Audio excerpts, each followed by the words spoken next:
Oh, hey there.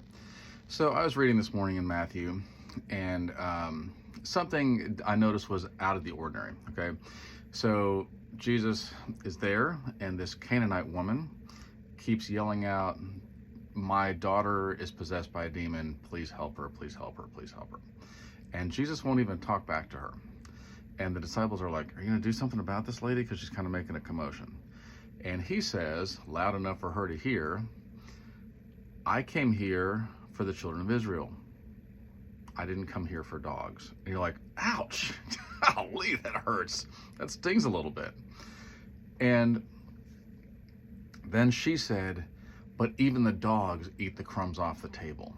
And then he said back to her, "Woman, your faith has made you whole." And from that moment, her daughter was healed. Now, this does seem very out of character for Jesus, right?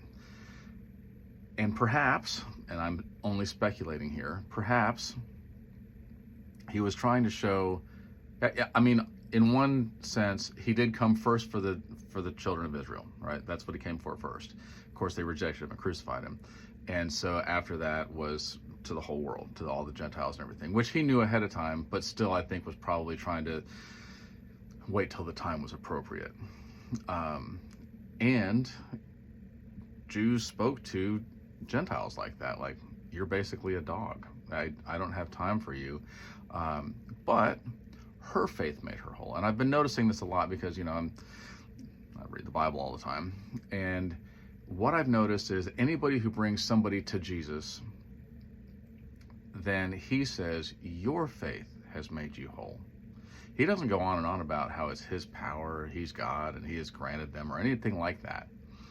He just says, "Your faith has made you whole." Now, something interesting is that when he goes to towns and they criticize him or they say, "Isn't this the carpenter's son? Aren't his parents Mary and Joseph? Don't we know them? Like, this guy, how did he get these powers?" And he just walks away and did not do miracles in that town. He doesn't try to argue with people. He doesn't try to go, "Let me prove to you who I am." He knows who he is. But if we have the faith to come to him and say, "God, I need this and I have nowhere else to go. Will you please help me?" Then his answer is, "Your faith has made you whole." If we believe something, he's like, "Your faith has made you whole." On the flip side of that, your doubt has kept you in the hole that you're in. Think about that, okay?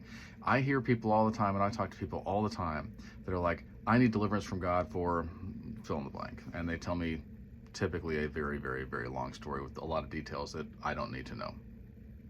And I say, "Well, cool, let's pray about it." And then we do, and immediately they start telling me all the reasons why it won't work. And I'm like, "Your doubt has kept you in the hole. I'm sorry, but the reason why you're staying here, the reason why you continue to be punished by this thing is because your doubt has too big of a grip on you.